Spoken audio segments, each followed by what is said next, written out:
Son cœur est une luth suspendue. Sitôt, quand le toucher il résonnait. De Berengar.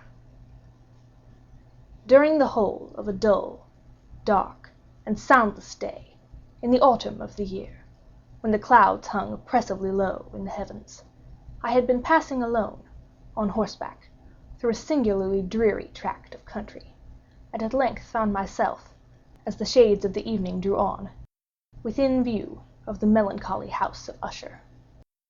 I know not how it was, but, with the first glimpse of the building, a sense of insufferable gloom pervaded my spirit.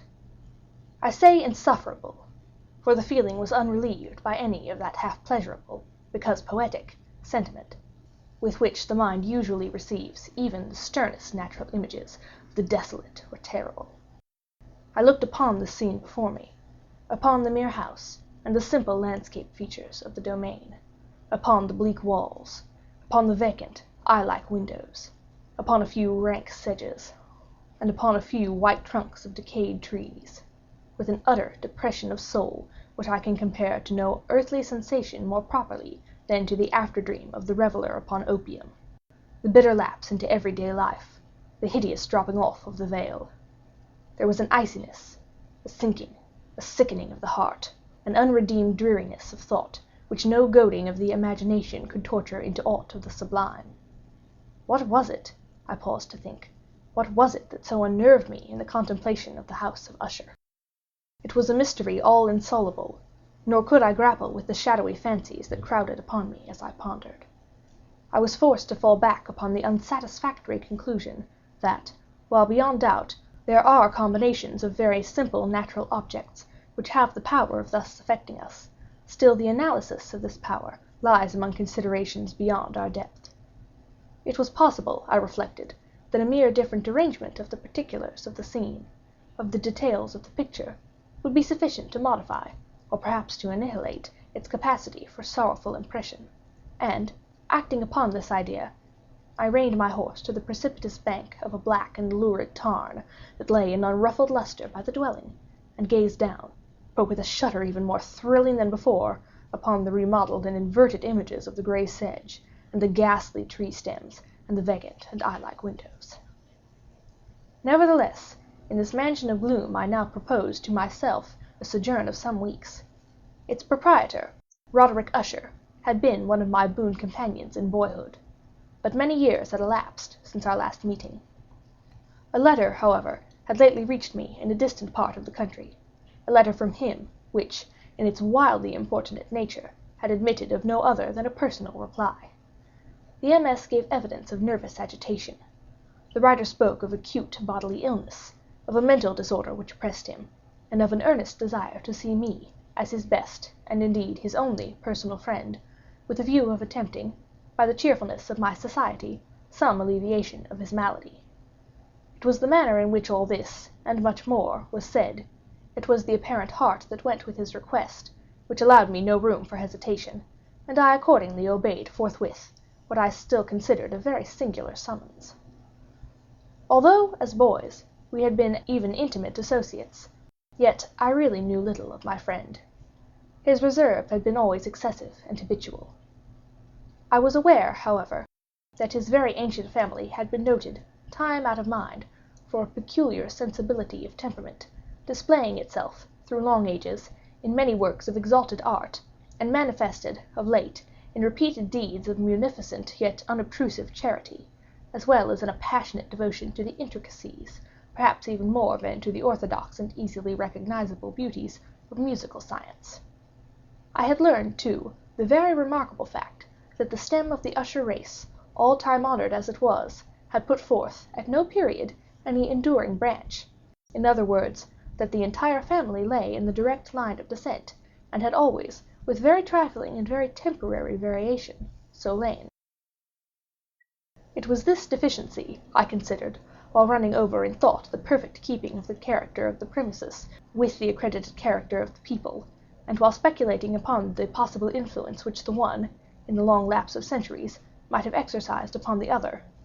It was this deficiency, perhaps, of collateral issue, and the consequent undeviating transmission, from sire to son, of the patrimony with the name, which had at length so identified the two as to merge the original title of the estate in the quaint and equivocal appellation of the House of Usher, an appellation which seemed to include, in the minds of the peasantry who used it, both the family and the family mansion.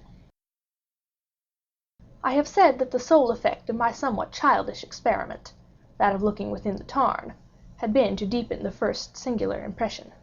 There can be no doubt that the consciousness of the rapid increase of my superstition, for why should I not so term it, served mainly to accelerate the increase itself. Such, I have long known, is the paradoxical law of all sentiments having terror as a basis. And it might have been for this reason only that, when I again uplifted my eyes to the house itself from its image in the pool, there grew in my mind a strange fancy, a fancy so ridiculous, indeed, that I but mention it to show the vivid force of the sensations which oppressed me. I had so worked upon my imagination as to really believe that about the whole mansion and domain there hung an atmosphere peculiar to themselves in their immediate vicinity, an atmosphere which had no affinity with the air of heaven, but which had reeked up from the decayed trees and the grey wall and the silent tarn, a pestilent and mystic vapor, dull, sluggish, faintly discernible and leaden-hued. Shaking off from my spirit what must have been a dream, I scanned more narrowly the real aspect of the building. Its principal feature seemed to be that of an excessive antiquity. The discoloration of ages had been great. Minute fungi overspread the whole exterior, hanging in a fine tangled webwork from the eaves. Yet all this was apart from any extraordinary dilapidation. No portion of the masonry had fallen, and there appeared to be a wild inconsistency between its still perfect adaptation of parts and the crumbling condition of the individual stones. In this there was much that reminded me of the specious totality of old woodwork which had rotted for long years in some neglected vault, with no disturbance from the breath of the external air. Beyond this indication of extensive decay, however, the fabric gave little token of instability. Perhaps the eye of a scrutinizing observer might have discovered a barely perceptible fissure which, extending from the roof of the building in front, made its way down the wall in a zigzag direction, until it became lost in the sullen waters of the tarn. Noticing these things, I rode over a short causeway to the house. A servant in waiting took my horse, and I entered the Gothic archway of the hall. A valet, of stealthy step, thence conducted me, in silence, through many dark and intricate passages in my progress to the studio of his master. Much that I encountered on the way contributed, I know not how, to heighten the vague sentiment of which I have already spoken. While the objects around me, while the carvings of the ceiling, the somber tapestries of the walls, the ebon blackness of the floors, and the phantasmagoric armorial trophies which rattled as I strode, were but matters to which, or to such as which, I had been accustomed from my infancy, while I hesitated not to acknowledge how familiar was all this, I still wondered to find how unfamiliar were the fancies which ordinary images were stirring up. On one of the staircases I met the physician of the family. His countenance, I thought, wore a mingled expression of low cunning and perplexity. He accosted me with trepidation, and passed on. The valet now threw open a door, and ushered me into the presence of his master. The room in which I found myself was very large and lofty. The windows were long, narrow, and pointed, and at so vast a distance from the black oaken floor as to be altogether inaccessible from within. Feeble gleams of encrimsoned light made their way through the trellised panes, and served to render sufficiently distinct the more prominent objects around. The eye, however, struggled in vain to reach the remoter angles of the chamber, or the recesses of the vaulted and fretted ceiling. Dark tapestries hung upon the walls. The general furniture was profuse, comfortless, antique, and tattered. Many books and musical instruments lay scattered about, but failed to give any vitality to the scene. I felt that I breathed an atmosphere of sorrow. An air of stern, deep, and irredeemable gloom hung over and pervaded all. Upon my entrance, Usher arose from a sofa on which he had been lying at full length, and greeted me with a vivacious warmth which had much in it, I at first thought, of an overdose of cordiality, of the constrained effort of the ennuyé man of the world. A glance, however, upon his countenance convinced me of his perfect sincerity. We sat down, and for some moments, while he spoke not, I gazed upon him with a feeling half of pity, half of awe. Surely man had never before so terribly altered, in so brief a period, as had Roderick Usher. It was with difficulty that I could bring myself to admit the identity of the wan being before me with the companion of my early boyhood. Yet the character of his face had been at all times remarkable. A cadaverousness of complexion, an eye large, liquid, and luminous beyond comparison, lips somewhat thin and very pallid, but of a surpassingly beautiful curve, a nose of a delicate Hebrew model, but with a breadth of nostril unusual in similar formations, a finely molded chin, speaking, in its want of prominence, of a want of moral energy, hair of a more than web-like softness and tenuity. These features, with an inordinate expansion above the regions of the temple, made up altogether a countenance not easily to be forgotten. And now, in the mere exaggeration of the prevailing character of these features, and of the expression they were wont to convey, lay so much of change that I doubted to whom I spoke. The now ghastly pallor of the skin, and the now miraculous luster of the eye, above all things startled and even awed me. The silken hair, too, had been suffered to grow all unheeded, and as, in its wild gossamer texture, it floated rather than fell about the face, I could not, even with effort, connect its arabesque expression with any idea of simple humanity. In the manner of my friend, I was at once struck with an incoherence, an inconsistency, and I soon found this to arise from a series of feeble and futile struggles to overcome a habitual trepidancy, an excessive nervous agitation. For something of this nature I had indeed been prepared, no less by his letter than by reminiscences of certain boyish traits, and by conclusions deduced from his peculiar physical conformation and temperament. His action was alternately vivacious and sullen.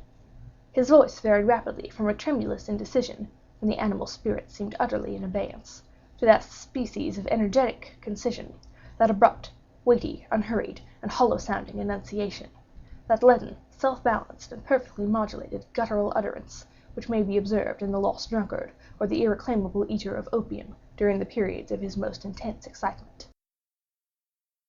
It was thus that he spoke of the object of my visit, of his earnest desire to see me, and of the solace he expected me to afford him. He entered at some length into what he conceived to be the nature of his malady. It was, he said, a constitutional and family evil, and one for which he despaired to find a remedy. A mere nervous affectation, he immediately added, which would undoubtedly soon pass off. It displayed itself in a host of unnatural sensations. Some of these, as he detailed them, interested and bewildered me, although, perhaps, the terms and the general manner of their narration had their weight.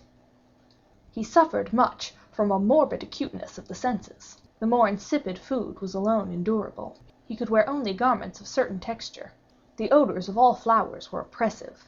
His eyes were tortured by even a faint light. And there were but peculiar sounds, and these from stringed instruments, that did not inspire him with horror. To an animalist species of terror I found him a bounden slave. "I shall perish," he said, "I must perish in this deplorable folly. Thus, and not otherwise, shall I be lost. I dread the events of the future, not in themselves, but in their results. I shudder at the thought of any, even the most trivial incident, which may operate upon this intolerable agitation of soul.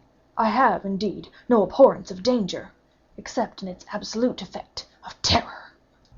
In this unnerved, in this pitiable condition, I fear that the period will sooner or later arrive, when I must abandon life and reason altogether in some struggle with the grim phantasm, fear." I learned, moreover, at intervals, and through broken and equivocal hints, of another singular feature of his mental condition. He was enchained by certain superstitious impressions in regard to the dwelling which he tenanted, and whence, for many years, he had never ventured forth, in regard to an influence whose superstitious force was conveyed in terms too shadowy here to be restated, an influence which some peculiarities in the mere form and substance of his family mansion had, by dint of long sufferance, he said, obtained over his spirit, an effect which the physique of the grey walls and turrets, and of the dim tarn into which they all looked down, had, at length, brought about upon the morale of his existence. He admitted, however, although with hesitation, that much of the peculiar gloom which thus afflicted him could be traced to a more natural and far more palpable origin, to the severe and long-continued illness, indeed, to the evidently approaching dissolution, of a tenderly beloved sister, his sole companion for long years, his last and only relative on earth. "Her decease," he said, with a bitterness which I can never forget, "would leave him the hopeless and the frail, the last of the ancient race of the Ushers." While he spoke, the Lady Madeline, for so she was called, passed slowly through a remote portion of the apartment, and, without having noticed my presence, disappeared. I regarded her with an utter astonishment, not unmingled with dread. And yet I found it impossible to account for such feelings. A sensation of stupor oppressed me as my eyes followed her retreating steps. When a door, at length, closed upon her, my glance sought instinctively and eagerly the countenance of the brother. But he had buried his face in his hands, and I could only perceive that a far more than ordinary wanness had overspread the emaciated fingers through which trickled many passionate tears. The disease of the Lady Madeline had long baffled the skill of her physicians. A settled apathy, a gradual wasting away of the person, and frequent although transient affectations of a partially cataleptical character, were the unusual diagnosis.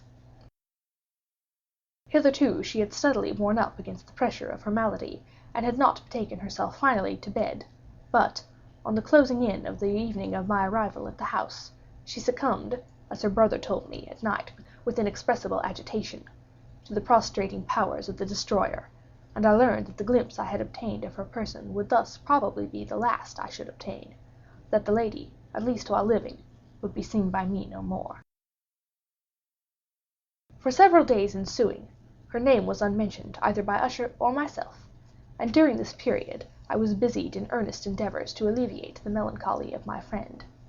We painted and read together, or I listened, as if in a dream, to the wild improvisations of his speaking guitar. And thus, as a closer and still closer intimacy admitted me more unreservedly into the recesses of his spirit, the more bitterly did I perceive the futility of all attempt at cheering a mind from which darkness, as if an inherent positive quality, poured forth upon all objects of the moral and physical universe in one unceasing radiation of gloom. I shall ever bear about me a memory of the many solemn hours I thus spent alone with the master of the House of Usher. Yet I should fail in any attempt to convey an idea of the exact character of the studies, or of the occupations in which he involved me, or led me the way. An excited and highly distempered ideality threw a sulphurous luster over all. His long improvised dirges will ring forever in my ears. Among other things, I hold painfully in mind a certain singular perversion and amplification of the wild air of the last waltz of Von Weber. From the paintings over which his elaborate fancy brooded, and which grew, touch by touch, into vagueness at which I shuddered the more thrillingly, because I shuddered knowing not why. From these paintings, vivid as their images now are before me, I would in vain endeavor to reduce more than a small portion which should lie within the compass of merely written words. By the utter simplicity, by the nakedness of his designs, he arrested and overawed attention. If ever mortal painted an idea, that mortal was Roderick Usher. For me, at least, in the circumstances then surrounding me, there arose out of the pure abstractions which the hypochondriac contrived to throw upon his canvas an intensity of intolerable awe, no shadow of which felt I ever, yet in the contemplation of the certainly glowing, yet too concrete reveries of Fuseli. One of the phantasmagoric conceptions of my friend, partaking not so rigidly of the spirit of abstraction, may be shadowed forth, although feebly, in words. The small picture presented the interior of an immensely long and rectangular vault or tunnel, with low walls, smooth, white, and without interruption or device. Certain accessory points of the design served well to convey the idea that this excavation lay at an exceeding depth below the surface of the earth. No outlet was observed in any portion of its vast extent, and no torch or other artificial source of light was discernible. Yet a flood of intense rays rolled throughout, and bathed the whole in a ghastly and inappropriate splendor. I have just spoken of that morbid condition of the auditory nerve, which rendered all music intolerable to the sufferer, with the exception of certain effects of stringed instruments.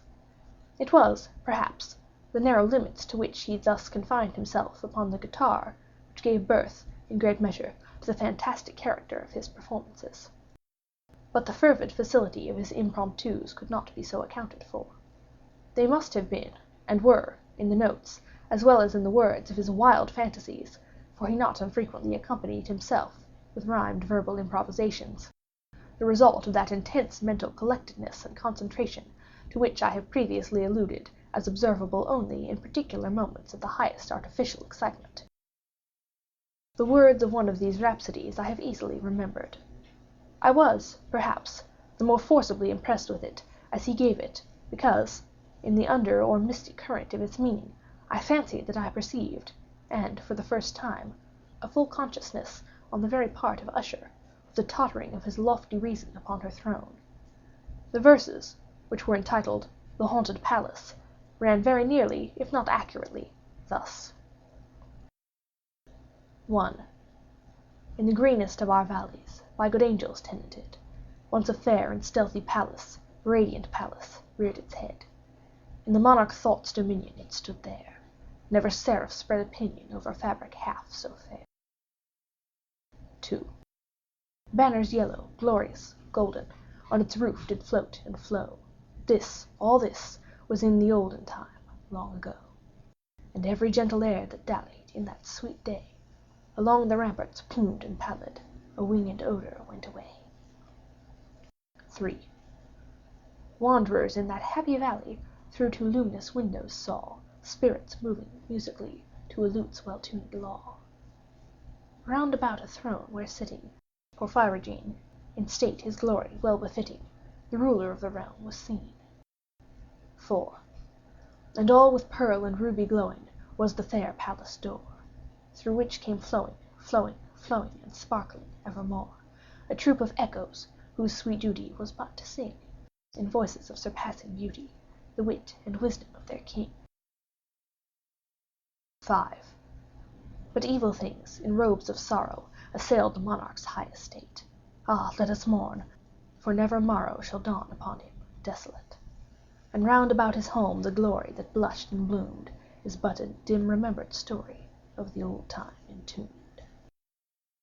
6.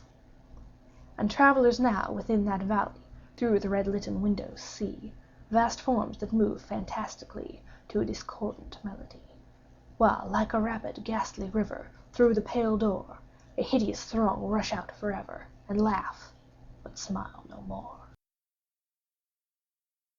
I well remember that suggestions arising from this ballad led us into a train of thought wherein there became manifest an opinion of Usher's which I mention not so much on account of its novelty, for other men have thought thus, as on account of the pertinacity with which he maintained it.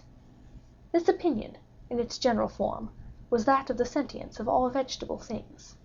But, in his disordered fancy, the idea had assumed a more daring character, and trespassed, under certain conditions, upon the kingdom of inorganization. I lack words to express the full extent or the earnest abandon of his persuasion.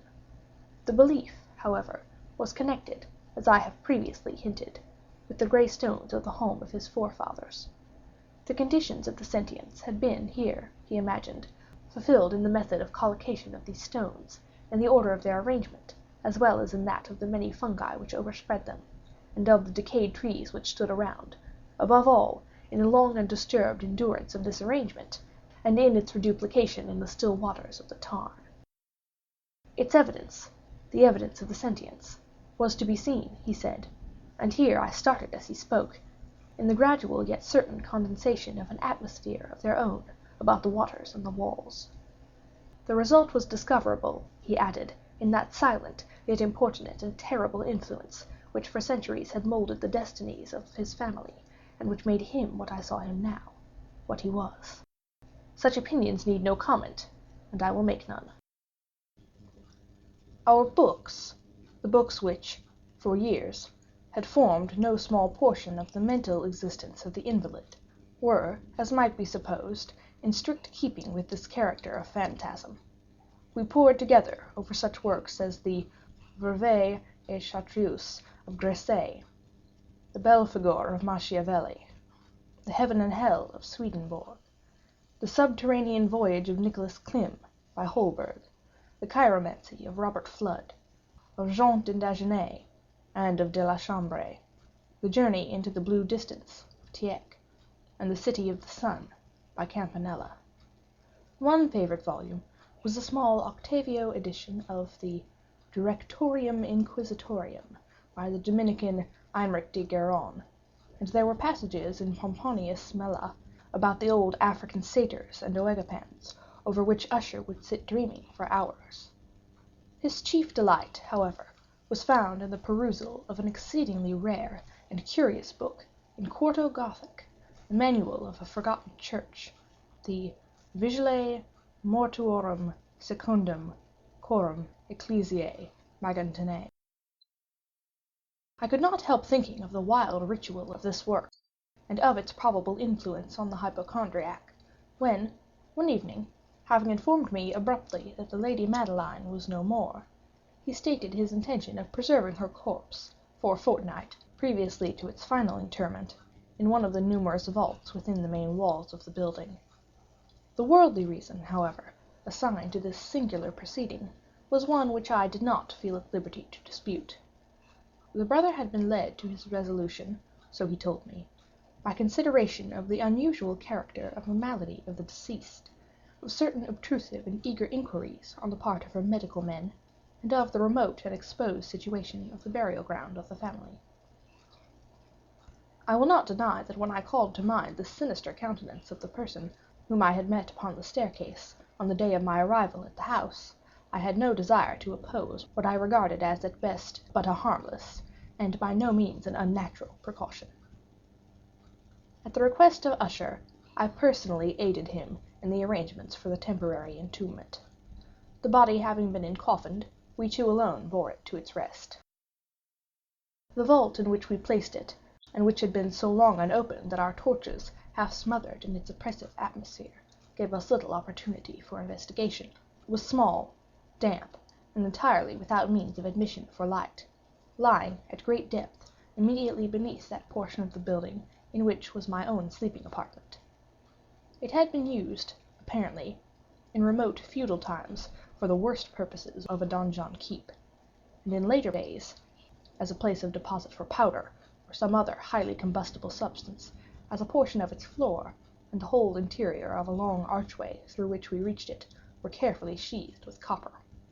The door, of massive iron, had been, also, similarly protected. Its immense weight caused an unusually sharp grating sound as it moved upon its hinges. Having deposited our mournful burden upon trestles within this region of horror, we partially turned aside the yet unscrewed lid of the coffin, and looked upon the face of the tenant.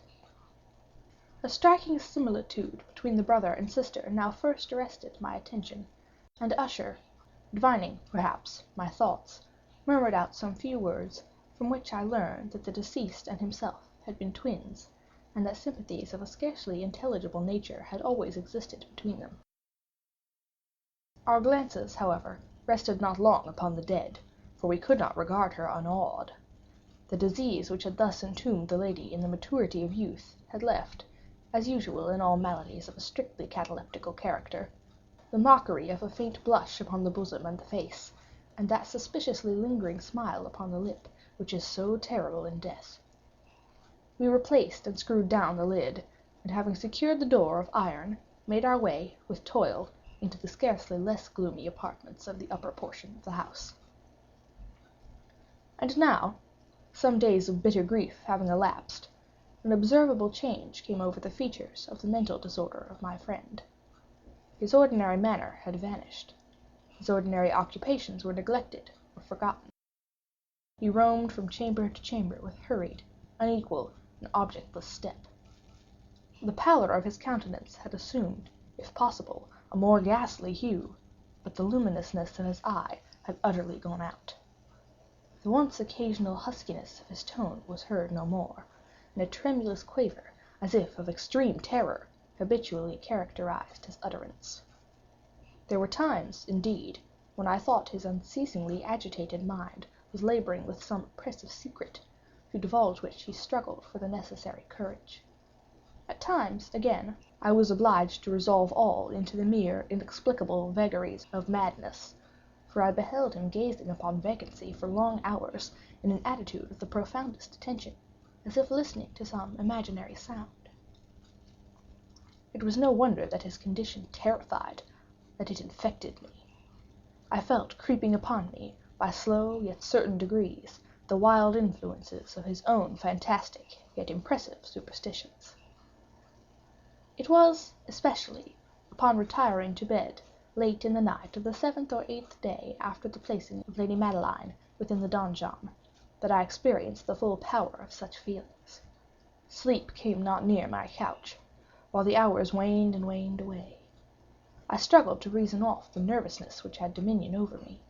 I endeavored to believe that much, if not all, of what I felt, was due to the bewildering influence of the gloomy furniture of the room, of the dark walls and tattered tapestries, which, tortured into motion by the breath of a rising tempest, swayed fitfully to and fro upon the walls, and rustled uneasily about the decorations of the bed. But my efforts were fruitless. An irrepressible tremor gradually pervaded my frame, and at length there sat upon my very heart an incubus of utterly causeless alarm. Shaking this off with a gasp and a struggle, I uplifted myself upon the pillows, and, peering earnestly within the intense darkness of the chamber, hearkened, I know not why, except that an instinctive spirit prompted me, to certain low and indefinite sounds which came, through the pauses of the storm, at long intervals, I knew not whence. Overpowered by an intense sentiment of horror, unaccountable, yet unendurable, I threw on my clothes with haste, for I felt that I should sleep no more during the night, and endeavored to arouse myself from the pitiable condition into which I had fallen, by pacing rapidly to and fro through the apartment. I had taken but a few turns in this manner, when a light step on an adjoining staircase arrested my attention. I presently recognized it as that of Usher. In an instant afterward he rapped, with a gentle touch, at my door, and entered, bearing a lamp. His countenance was, as usual, cadaverously wan, but, moreover, there was a species of mad hilarity in his eyes, and evidently restrained hysteria in his whole demeanor.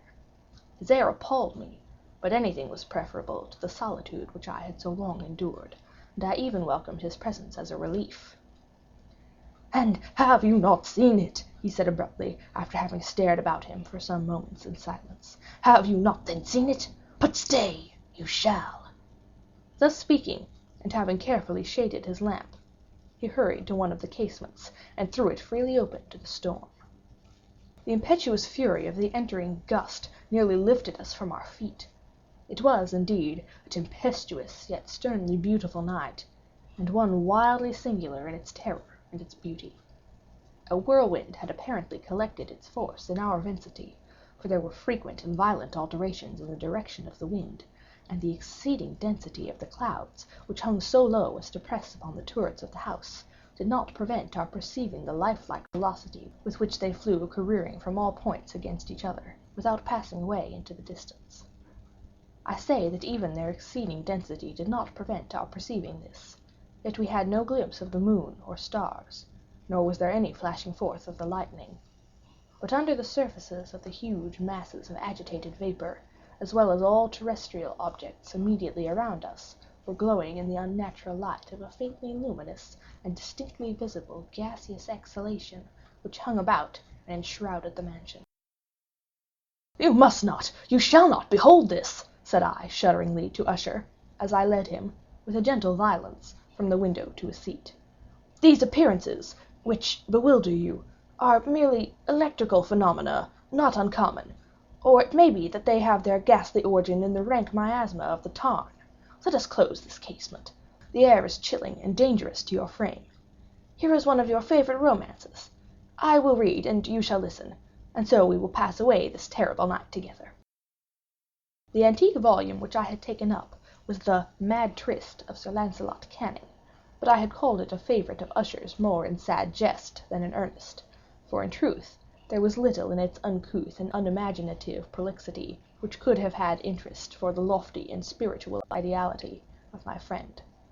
It was, however, the only book immediately at hand, and I indulged a vague hope that the excitement which now agitated the hypochondriac might find relief, for the history of mental disorder is full of similar anomalies, even in the extremeness of the folly which I should read.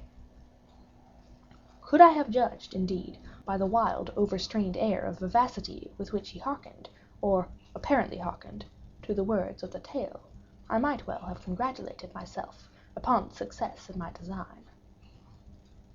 I had arrived at that well-known portion of the story when Ethelred, the hero of the tryst, having sought in vain for peaceable admission into the dwelling of the hermit, proceeds to make good an entrance by force.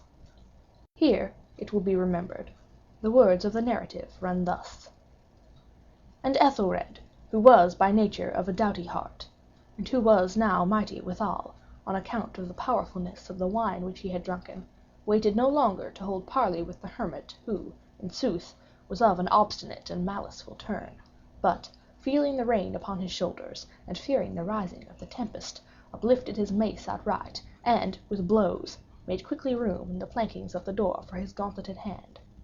And now, pulling therewith sturdily, he so cracked and ripped and tore all asunder, that the noise of the dry and hollow-sounding wood alarmed and reverberated throughout the forest." At the termination of this sentence I started, and for a moment paused, for it appeared to me, although I at once concluded that my excited fancy had deceived me, it appeared to me that, from some very remote portion of the mansion, there came, indistinctly, to my ears, what might have been, in its exact similarity of character, the echo, but a stifled and dull one, certainly, of the very cracking and ripping sound which Sir Lancelot so particularly described. It was, beyond doubt, the mere coincidence alone which had arrested my attention, for, amid the rattling of the sashes of the casements and the ordinary commingled noises of the still increasing storm, the sound, in itself, had nothing surely which should have interested or disturbed me. I continued the story. But the good champion Ethelred, now entering within the door, was sore enraged and amazed to perceive no signal of the maliceful hermit, but, instead thereof, a dragon of a scaly and prodigious demeanor, and of a fiery tongue, which sate in guard before a palace of gold, with a floor of silver, and upon the wall there hung a shield of shining brass, with this legend enwritten: "Who entereth herein, a conqueror hath been. Who slayeth the dragon, the shield he shall win." And Ethelred uplifted his mace, and struck upon the head of the dragon, which fell before him, and gave up his pesty breath, with a shriek so horrid and harsh, and withal so piercing, that Ethelred had fain to close his ears with his hands against the dreadful noise of it, the like whereof was never heard before. Here again I paused abruptly, and now with a feeling of wild amazement, for there could be no doubt whatever that, in this instance, I did actually hear, although from what direction it proceeded I found it impossible to say, a low and apparently distant, but harsh, protracted, and a most unusual screaming or grating sound, the exact counterpart of what my fancy had already conjured up for the dragon's unnatural shriek, as described by the romancer.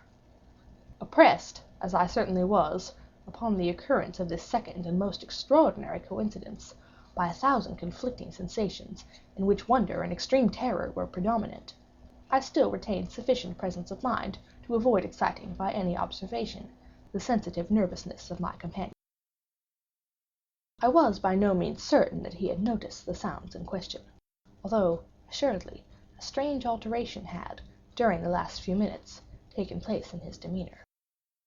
From a position fronting my own, he had gradually brought round his chair, so as to sit with his face to the door of the chamber, and thus I could but partially perceive his features, although I saw that his lips trembled as if he were murmuring inaudibly. His head had dropped upon his breast, yet I knew that he was not asleep, from the wide and rigid opening of the eye as I caught a glance of it in profile. The motion of his body, too, was at variance with this idea, for he rocked from side to side with a gentle yet constant and uniform sway. Having rapidly taken notice of all this, I resumed the narrative of Sir Lancelot, which thus proceeded.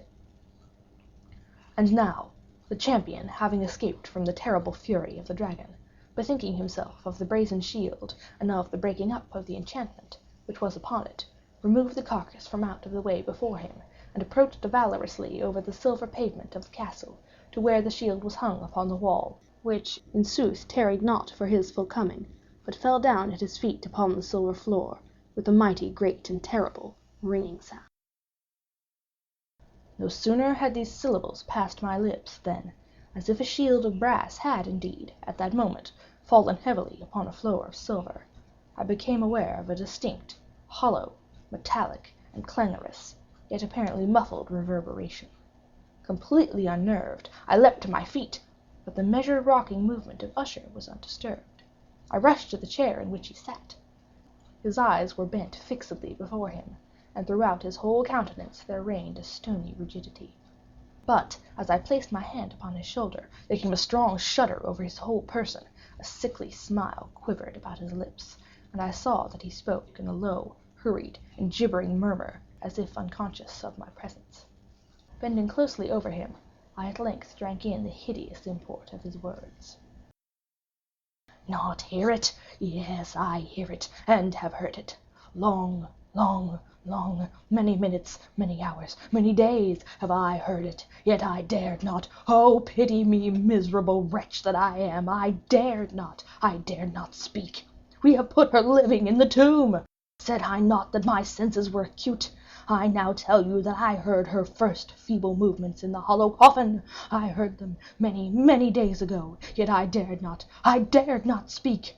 And now, tonight, Ethelred, ha! The breaking of the hermit's door, and the death cry of the dragon, and the clangor of the shield, say rather, the rending of her coffin, and the grating of the iron hinges of her prison, and her struggles within the coppered archway of the vault. Oh, whither shall I fly? Will she not be here anon? Is she not hurrying to upbraid me for my haste? Have I not heard her footstep on the stair? Do I not distinguish that heavy and horrible beating of her heart? Madman!" Here he sprang furiously to his feet and shrieked out his syllables, as if in the effort he were giving up his soul. "Madman! I tell you that she now stands without the door!" As if in the superhuman energy of his utterance there had been found the potency of a spell, the huge antique panels to which the speaker pointed threw slowly back upon the instant their ponderous and ebony jaws. It was the work of the rushing gust, but then, without those doors, there did stand the lofty and enshrouded figure of the Lady Madeline of Usher. There was blood upon her white robes, and the evidence of some bitter struggle upon every portion of her emaciated frame.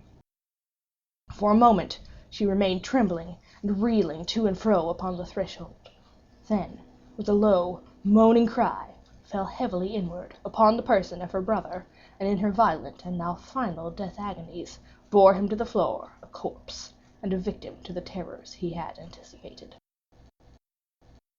From that chamber and from that mansion I fled aghast. The storm was still abroad in all its wrath as I found myself crossing the old causeway.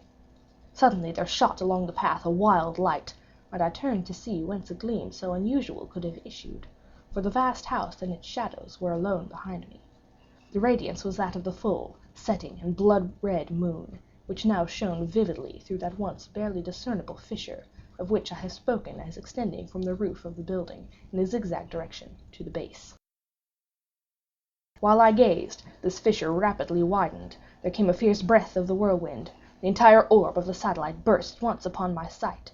My brain reeled as I saw the mighty walls rushing asunder. There was a long, tumultuous shouting sound, like the voice of 1,000 waters, and the deep and dank tarn at my feet closed sullenly and silently over the fragments of the House of Usher.